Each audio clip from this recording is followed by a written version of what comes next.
नमस्कार, स्वागत है आप सभी का न्यूज इंडिया पर। आपके साथ मैं हूं आंचल कादियान। बुलेटिन की शुरुआत करेंगे बड़ी अपडेट के साथ। सीएम मान ने युवाओं को दिया बड़ा तोहफा। चंडीगढ़ में बांटा नियुक्ति पत्र। 417 युवाओं को दिया है नियुक्ति पत्र। कांग्रेस और पर भी निशाना साधते हुए नजर आए हैं। कांग्रेस और शीयत पर साधा है निशाना। पंजाब के मुख्यमंत्री भगवंत मान ने चंडीगढ़ के म्यूनिसिपल भवन में कार्यक्रम में शामिल होने के लिए पहुंचे थे। इस दौरान सीएम मान ने 417 युवाओं को नियुक्ति पत्र भी दिए हैं। इन नियुक्ति पत्रों को देते हुए सीएम मान ने कांग्रेस और शीयत पर भी निशाना साधा है। आपको बता दें कि ये नियुक्तियां पंजाब के अलग अलग विभागों की है।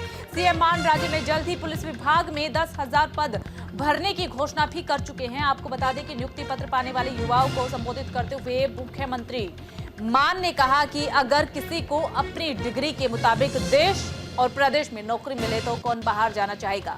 इन दोनों इंग्लैंड में इमिग्रेंट के खिलाफ विरोध प्रदर्शन हो रहा है। इंग्लैंड के हर शहर में दंगे चल रही है, इसीलिए हमें अपना देश में सुधार करना होगा। अपने देश में सुधार करने की जरूरत है, दूसरे देशों में जाकर क्या फायदा। ये सवाल भी मान की तरफ से पूछा गया है। तो आज सीएम मान ने युवाओं को एक बड़ा तोहफा दिया है। हाल ही में सीएम मान ने पुलिस भर्ती के लिए भी जिक्र किया था और बड़ी घोषणा की थी कि जल्द ही प्रदेश में पुलिस भर्ती पर तैनाती की जाएगी। आज चंडीगढ़ में इस कार्यक्रम का आयोजन हुआ, जिसमें शामिल होने के लिए सीएम मान पहुंचे और 417 युवाओं को नियुक्ति पत्र दिए हैं। इस दौरान कांग्रेस और शीयत पर निशाना साधते हुए आए। साथ ही साथ एक बड़ा सवाल भी युवाओं से पूछा कि अगर अपने देश में सुधार हो जाता है तो दूसरे देशों में जाकर क्या फायदा। चंडीगढ़ में ये नियुक्ति पत्र बांटे गए हैं। 417 युवाओं को नियुक्ति पत्र आज सीएम मान ने खुद अपने हाथों से दिए हैं। इस दौरान सीएम मान ने सभी युवाओं को संबोधित भी किया और कहा कि इंग्लैंड के हर शहर में दंगे चल रहे हैं, तो ऐसे में अपने शहर में रहना, अपने देश में रहना काफी बेहतर होगा। अपने देश में सुधार की जरूरत है, उन सुधारों पर काम किया जा रहा है। तो बाहर जाने का क्या फायदा जब अपने ही देश में सुधार हो जाएंगे, जब अपने ही प्रदेश में, अपने ही देश में नौकरी मिलेगी तो बाहर युवा क्यों जाएंगे। संबोधित करते हुए सीएम मान ने कई बातों का जिक्र किया। साथ ही साथ आपको बता दें कि सीएम मान राज्य में जल्द ही पुलिस विभाग में 10,000 पदों पर भर्ती की घोषणा भी कर चुके हैं। यानी कि अब एक बार फिर से पंजाब में पुलिस भर्ती के लिए भी वैकेंसी निकलने वाली है। 10,000 पदों पर भरने की घोषणा सीएम मान की तरफ से की गई है। और आज जब चंडीगढ़ में सीएम मान युवाओं को नियुक्ति पत्र बांट रहे थे तो अपने संबोधन में जहां युवाओं से सवाल किया गया कि बाहर जाने का क्या फायदा, उस वक्त कांग्रेस और शीयत पर भी निशाना साधते हुए नजर आए।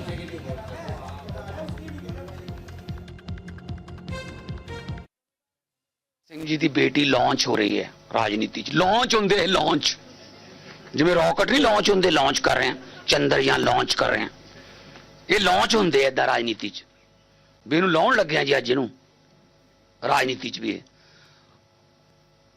उन्हें मैं चलो सुन लेंदे भाषण देऊ, क्योंकि मैनू पता सामना तो मेरे नाल ही पंगा तो मेरे नाल ही पैना है, मूरों सुन लेने। मैं क्या पहलियां 4 लाइनां च मैं लै ये गया काम। उन्हें कहना सी कि मेरे पिता जी ने पटियाले दी विकास ते 144 करोड़ रुपये खर्चे। उन्हें की कहा, मेरे फादर ने पटियाले दे विकास ते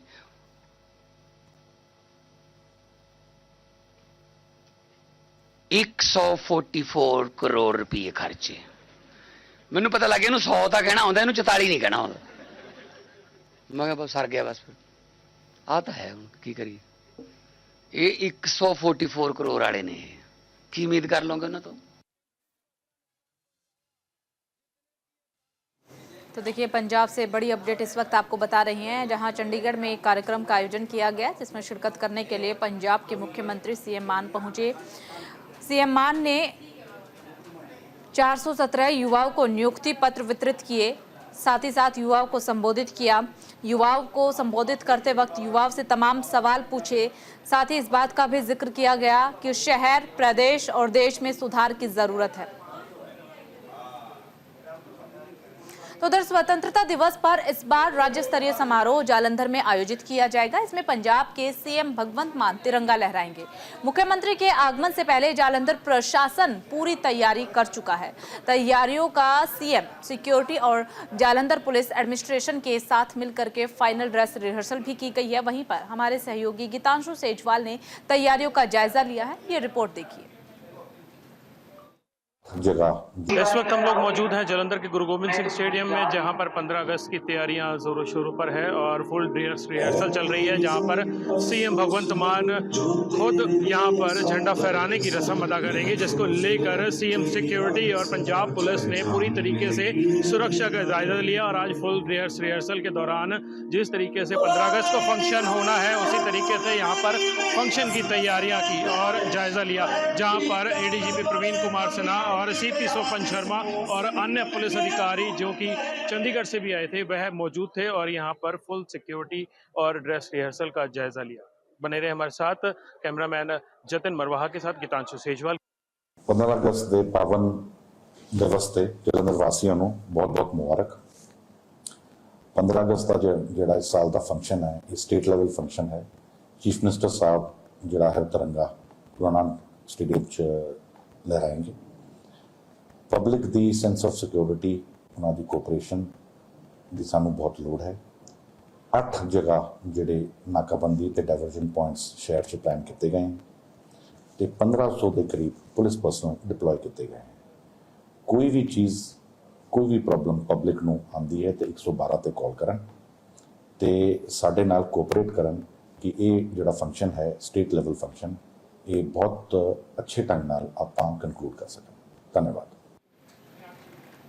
चलिए खबरों में आगे बढ़ते हैं। अमृतसर के अंतर्राष्ट्रीय हवाई अड्डे पर सीमा शुल्क विभाग के अधिकारियों ने तस्करी की सिगरेट जब्त की है। ये सिगरेट एक यात्री के पास से जब्त की गई है, जिसके बाद कस्टम विभाग ने कार्रवाई करते हुए सिगरेट जब्त कर पकड़े गए यात्री से पूछताछ भी शुरू कर दी है। 1 महीने में ये दूसरी बार है जब अमृतसर हवाई अड्डे से सिगरेट जब्त की गई है। आपको बता दें कि कस्टम विभाग के मुताबिक ये यात्री शारजहां से अमृतसर एयरपोर्ट पर उतरा था। जब उसके सामान की जाँच की गई तो उसके पास से 24,800 सिगरेट बरामद हुई है, जिसकी कीमत 4.21 लाख रुपए बताई जा रही है। सीएम मान कल जालंधर में सुनेंगे लोगों की समस्याएं। अब जनता दरबार लगाया जाएगा, वहां पर सीएम मान लोगों की समस्याएं सुनते हुए नजर आएंगे। डिविजनल कमिश्नर निवास में लोगों से मुलाकात भी करेंगे सीएम मान। जगह कम होने की वजह से ये फैसला लिया गया है। वायदे के मुताबिक लोगों से कर रहे हैं मुलाकात, उनकी समस्याएं सुन रहे हैं और समस्या सुनने के बाद मौके पर ही समस्याओं का निपटारा भी किया जा रहा है। और जो समस्या मौके पर नहीं निपट सकती है, तमाम अधिकारियों से उसे निपटाने के लिए आदेश भी सीएम मान की तरफ से दिए जा रहे हैं। मुख्यमंत्री भगवंत मान की तरफ से जालंधर के किराए के मकान में शिफ्ट होने की काफी दिनों से चर्चाएं चल रही है। तो वहीं पर अब 14 अगस्त को सीएम डिविजनल कमिश्नर निवास में लोगों से मुलाकात करेंगे, उनकी समस्याएं सुनेंगे। बता दें कि सीएम मान ने विधानसभा उपचुनाव के दौरान ऐलान किया था कि वे सप्ताह में 2 दिन जालंधर में रहेंगे और लोगों की समस्याएं सुनेंगे।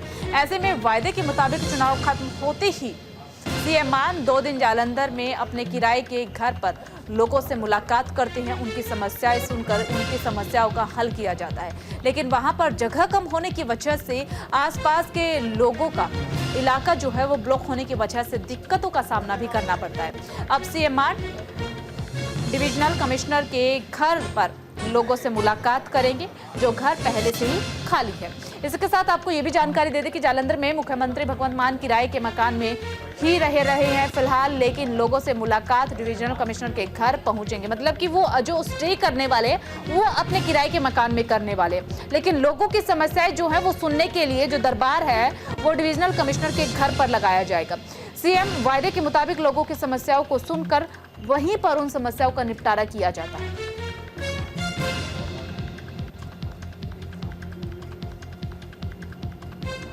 तो अपने वायदे के मुताबिक सीएम मान हफ्ते में 2 दिन जालंधर जाते हैं और वहां के लोगों की समस्याएं सुनते हैं।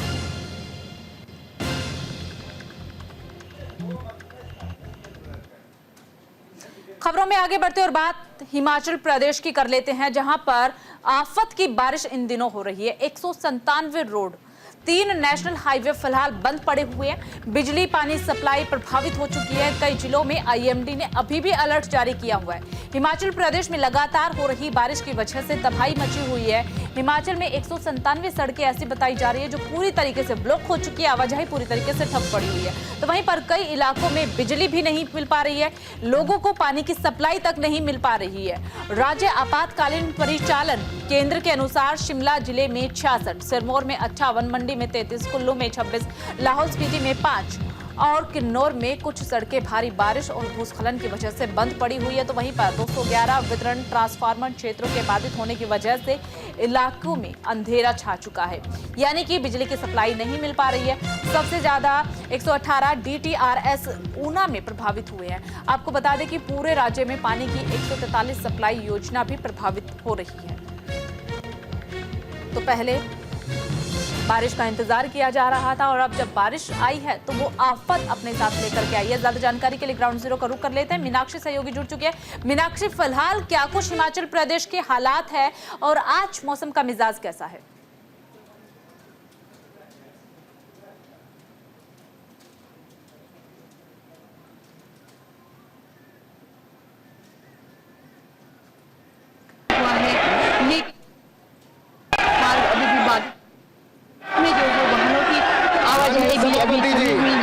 हालांकि जो हिमाचल प्रदेश की बात की जाए कि कई स्थानों पर जो है बिजली आपूर्ति एक बार फिर से आपसे संपर्क करने की कोशिश करेंगे। तो हिमाचल प्रदेश में आफत की बारिश इन दिनों देखने को मिल रही है। बारिश की वजह से लोगों के जीवन पर इसका सीधा सीधा असर पड़ रहा है। तस्वीरें आप देखिए, ये भूस्खलन की, दरकते पहाड़ों की तस्वीरें आपको दिखा रहे हैं जो इन दिनों हाल हिमाचल प्रदेश का है। बारिश ने भारी तबाही मचाई हुई है। कई रास्ते ऐसे हैं, 3 नेशनल हाईवे, 338 सड़कें जो पूरी तरीके से बंद पड़ी हुई है। 211 बिजली ट्रांसफार्मर बंद कर दिए गए हैं। इसके अलावा पानी की सप्लाई लोगों को नहीं मिल रही है। लोग अपने घरों से बाहर निकलने को मजबूर है, मतलब पलायन करने को मजबूर हो चुके हैं। कई इलाकों में हाल ऐसा है कि वहां पर अब रुकना, रह पाना भी मुश्किल हो रहा है। जगह जगह पर राहत बचाव के दल मौजूद है। भूस्खलन जो हुआ है, रास्ते साफ किए जा रहे हैं। कई जगह ऐसी है जहां पर लोग फंसे हुए हैं, उन लोगों को निकाला जा रहा है। दरकते पहाड़ों की तस्वीर आप देखिए। हिमाचल प्रदेश में बारिश ने भारी तबाही मचाई हुई है। एक बार फिर से ग्राउंड जीरो का रुख करते हुए मीनाक्षी, आपसे जानना चाहेंगे फिलहाल आज हिमाचल प्रदेश में मौसम का मिजाज कैसा है? जी, यदि ऊपरी शिमला की बात की जाए तो यहाँ पर जो है दिन भर थोड़ी बहुत धूप खिली रही, थोड़ा जो है लोगों को राहत मिली है। लेकिन जो सड़क मार्ग है वो अभी भी बाधित पड़े हुए हैं, जिन्हें बहाल करने का कार्य जो है लोक निर्माण विभाग की टीम द्वारा युद्ध स्तर पर किया जा रहा है। लेकिन ऐसे भी कई मार्ग है जिन्हें अभी काफी समय भी लग सकता है। और ये राष्ट्रीय राजमार्ग 5 की बात की जाए तो यहाँ पर जो है भारी भूस्खलन आया था, जिसके बाद सुबह जो है यहाँ पर विभाग की टीम पहुंच गई थी और यातायात के लिए बहाल कर दिया गया है। ठीक है मीनाक्षी, आपसे ये भी जानना चाहेंगे, लोगों का जीवन काफी ज्यादा प्रभावित हुआ है और हिमाचल प्रदेश एक ऐसा राज्य है जो टूरिस्ट प्लेस माना जाता है। लोग अक्सर घूमने के लिए जाते हैं, तो पर्यटकों को भी तमाम मुश्किलों का सामना करना पड़ रहा होगा। पीछे दिनों खबर मिली थी कि कई पर्यटक ऐसे हैं जो कि फंसे हुए हैं कई रास्तों में। जिस तरीके से बादल फटा, भूस्खलन हुआ, तेज बारिश हुई, तो क्या अभी भी कुछ पर्यटक वहां पर फंसे हुए हैं?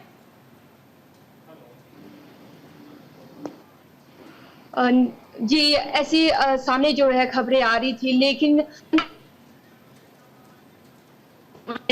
निकाल दिया गया था, बचा गया था और उनका रेस्क्यू जो है समय रहते कर दिया गया था। लेकिन अभी भी जो है पर्यटक इत्यादि को जो है सख्त जो है हिदायत दी जा रही है कि वे नदी नालों के आसपास ना जाएं, अपनी सुरक्षा जो है बनाए रखें।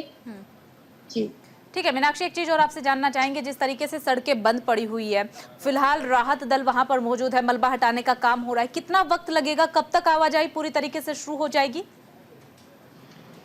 यदि ग्रामीण क्षेत्र की बात की जाए तो यहाँ पर सड़कें जो है काफी बाधित हुई है, जिन्हें बहाल करने का कार्य तो युद्ध स्तर पर चल रहा है। लेकिन कई ऐसे मार्ग है जहां पर पूरी सड़कें धंस चुकी है, वहां पर जो है काफी वक्त लग सकता है। लेकिन जहां पर कुछ एक सड़कें ऐसी है जो बहाल भी हो रही है और उन पर जो है आवाजाही भी शुरू हो रही है। चलिए ठीक है, बहुत बहुत शुक्रिया मीनाक्षी आपका तमाम जानकारी साझा करने के लिए। खबरों में आगे बढ़ते हैं। हिमाचल प्रदेश और पंजाब के बॉर्डर्स जेजो खड्ड के बारिश के कारण एक दर्दनाक हादसे में गाड़ी पानी में बहने से 11 लोगों की जान चली गई है। एक ही परिवार के 8 लोगों के इस घटना में मौत हो गई है, जिनमें से 8 के शव बरामद हो गए हैं। 2 लोगों के शव की तलाश अभी भी की जा रही है। आपको इसी के साथ ये भी जानकारी दे दें कि ऊना सदर के विधायक सतपाल सिंह सत्ती ने घटना पर दुख व्यक्त किया है। साथ ही साथ पूर्व विधायक सतपाल रायजादा ने परिवार के सदस्यों का हौसला भी बढ़ाया, दिवंगत आत्माओं की शांति के लिए प्रार्थना की है। शिमला में ढही निर्माणाधीन टनल पर लैंडस्लाइड के बाद ढही सुरंग संजोली के चलोहोठी में चल रहे निर्माण कार्य, टनल को पक्का करने का चल रहा था काम। तो बड़ी अपडेट इस वक्त आपको बता रहे हैं, शिमला में ढही निर्माणाधीन टनल पर लैंडस्लाइड के बाद ये सुरंग ढही है, ऐसी जानकारी मिल। संजोली के चलोहोठी में चल रहा था निर्माण कार्य और उस वक्त ये हादसा हुआ है। टनल को पक्का करने का काम किया जा रहा था। खतरे की आशंका पर कर्मचारी बाहर आ चुके थे। शिमला में निर्माणाधीन टनल भर करके गिर गई है। कालका से शिमला निर्माणाधीन 4 लेन पर संझोली के चलोठी में टिहरी टनल पर ये काम चल रहा था, लेकिन जैसे ही हादसे की थोड़ी सी भी आशंका कर्मचारियों को लगी तो कर्मचारी तुरंत टनल से बाहर आ गए। तो फिलहाल जानमाल का कोई नुकसान नहीं हुआ, लेकिन निर्माणाधीन टनल पूरी तरीके से भरभरा करके गिर चुके हैं। यहाँ कुछ पत्थर और मिट्टी गिरनी शुरू हुई थी, जिसके बाद मैनेजर ने टनल में काम कर रहे सभी कर्मचारियों और मशीनों को बाहर निकाल लिया था। इसी समझदारी और सतर्कता की वजह से कर्मचारियों की जान बच गई है, मशीनों को भी कोई नुकसान नहीं हुआ है। NHAI के प्रोजेक्ट मैनेजर अचल जिंदल ने बताया है कि जहां टनल का पोर्टल बन रहा था वहां मलबा डंप हो गया है। पोर्टल को पक्का करने का काम फिलहाल चल रहा था। इस बीच तेज बारिश के कारण टनल के पोर्टल पर भूस्खलन हो गया।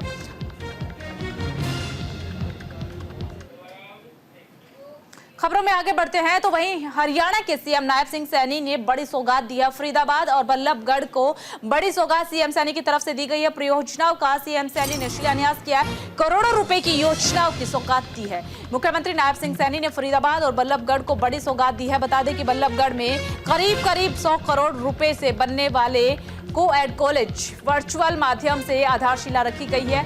इसके अलावा बल्लभगढ़ का अगर जिक्र किया जाए तो बल्लभगढ़ में भी नगर निगम की करीब 24 करोड़ की लागत से बनने वाली नई बिल्डिंग का शिलान्यास सीएम सैनी की तरफ से किया गया। इस मौके पर फरीदाबाद में करीब 10 और परियोजनाओं का शिलान्यास और उद्घाटन सीएम सैनी ने किया है। तो मुख्यमंत्री सैनी ने जनसभा में उपस्थित लोगों को संबोधित करते हुए कहा कि हमारी सरकार लोगों की समस्याओं के समाधान के लिए हमेशा ही तैयार रहती है और लगातार तेजी के साथ काम भी किया जा रहा है। पिछले 10 वर्षों में हमारी डबल इंजन वाली सरकार ने न केवल भारत को बदला है बल्कि हरियाणा को भी बदलने का काम किया है। उन्होंने आरोप लगाया है कि कांग्रेस सरकार के कार्यकाल में राजनीति जातिवाद, क्षेत्रवाद और भाई भतीजावाद पर ही आधारित थी।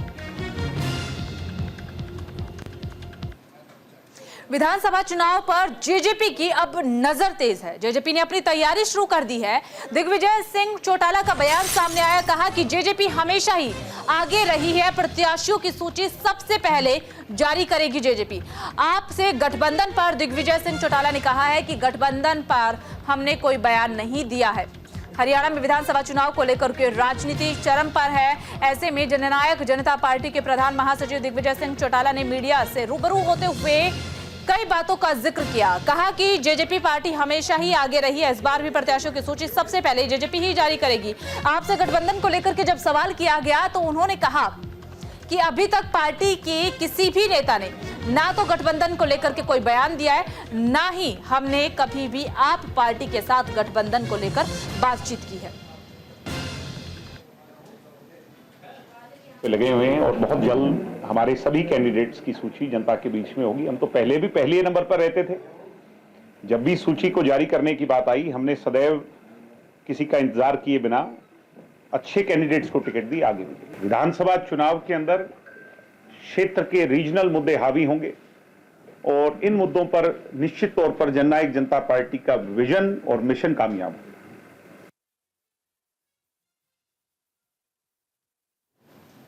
हरियाणा विधानसभा चुनाव से ठीक पहले बाबा राम रहीम जेल से बाहर आ गए हैं। प्रदेश सरकार ने उन्हें 21 दिन की फरोल दी है। बता दें कि हनीप्रीत सुनरिया जेल से राम रहीम को लेकर के यूपी के बरनावा आश्रम के लिए रवाना हुई है। आपको इसी के साथ ये भी जानकारी दे दें कि राम रहीम को 7वीं दुष्कर्म मामले में साल 2017 में सजा सुनाई गई थी। बाद में उसे छत्रपति हत्याकांड और रणजीत हत्याकांड में भी सजा हो चुकी है। तभी से ही वे जेल में बंद है। हाईकोर्ट ने एक याचिका पर फैसला दिया था कि राम रहीम को पैरोल और फरलो हाईकोर्ट की अनुमति और बगैर ना दी जाए। अब तब भी हाईकोर्ट की अनुमति ली जाती है, उसके बाद उन्हें पैरोल दी जाती है। राम रहीम की तरफ से ही हाईकोर्ट में अर्जी दाखिल कर पैरोल या फिर फरलो पर रोक हटाने की मांग की गई थी। हाईकोर्ट ने फैसला दिया था कि प्रदेश सरकार राम रहीम की पैरोल या फिर फरलो देने का फैसला खुद ले। इसके बाद राम रहीम ने 21 दिन की फरलो की अर्जी दाखिल की। सरकार ने अर्जी स्वीकार कर ली थी और फरलो मंजूर कर ली थी। फिलहाल राम रहीम बाहर आ चुके हैं। विधायक हरमीत पठान माजरा ने खुद पर लगे जमीन कब्जे के आरोपों को सरे से नकार दिया है। पठान माजरा के खिलाफ चंडीगढ़ में एक पक्ष ने जमीन कब्जे का आरोप लगाया था। पत्रकारों से बातचीत करते हुए हल्का सनौर के विधायक हरमीत सिंह पठान माजरा ने कहा है कि जिसमें मेरे खिलाफ जमीन कब्जे का आरोप लगाया है वो खुद कुछ दिन पहले मेरे पास अपनी जमीन की शिकायत लेकर आया था। आज मुझ पर जमीन कब्जे का आरोप लगा रहा है। इस मामले में कड़ी से कड़ी कार्रवाई की जाएगी। जो भी दोषी होगा उसके खिलाफ कार्रवाई होगी। एक जिवें ना कोई किसी दी मदद करदे आ, नेकी करदे आ ते ओनू ये सिला मिलदा। ये जिहड़ा बंदा पिछे एक लगा सी जाता सिखाउण, पता नहीं किहड़ा सी, उन्हां बजुर्गां नूं ते ओनू अपने दूसरे नूं माता नूं ते उत्थे कह रहे सी भी तू पठान माजरे दा नाम लै। हना मैं अमन ना मैं कोई डिनाई नहीं करदा भी अमन मेरे वो बच्चों को पलिया, मेरे को तकरीबन 25 साल का मेरे नाल जुड़िया। पर जो मैनू इस गल का पता लगा उहदी दा ते मैं उदों ही उहनूं बुला के गल की। तो वहीं सीएम सैनी ने गुरुग्राम को भी बड़ी सौगात दी है। कई परियोजनाओं का सीएम सैनी ने शिलान्यास किया है। करोड़ों रुपए की कई योजनाओं की सौगात सीएम सैनी की तरफ से दी गई है। वीडियो कॉन्फ्रेंसिंग के जरिए शिलान्यास किया है। कई अधिकारी कार्यक्रम में रहे उपस्थित। हरियाणा के मुख्यमंत्री नायब सिंह सैनी ने गुरुग्राम को भी एक बड़ी सौगात दी है। बता दें कि मुख्यमंत्री ने कई करोड़ रुपए की परियोजनाओं का शिलान्यास किया है। गुरुग्राम के PWD रेस्ट हाउस में अधिकारियों की उपस्थिति में इस कार्यक्रम का आयोजन हुआ था, लेकिन जो सीएम सैनी है वो वीडियो कॉन्फ्रेंसिंग के जरिए जुड़े थे। वीडियो कॉन्फ्रेंसिंग के जरिए हरियाणा के मुख्यमंत्री सैनी ने गुरुग्राम में कई परियोजनाओं का शिलान्यास किया है। तो वहीं कार्यक्रम में इस मौके पर नगर निगम के कमिश्नर, ADC और गुरुग्राम के DC भी उपस्थित रहे।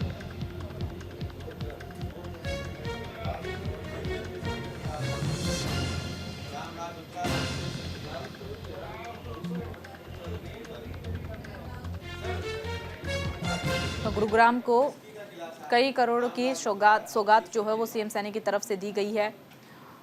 इसके अलावा फरीदाबाद, बल्लभगढ़ को भी सौगात आज सीएम सैनी की तरफ से दी गई। लेकिन गुरुग्राम में जो कार्यक्रम का आयोजन किया गया था उसमें वीडियो कॉन्फ्रेंसिंग के जरिए सीएम सैनी जुड़े थे और उस वक्त ही शिलान्यास कई विकास परियोजनाओं का किया गया। फिलहाल राजधानी एक्सप्रेस में सिर्फ इतना ही। बाकी तमाम बड़ी खबरों के लिए बने रहिए न्यूज़ इंडिया के साथ।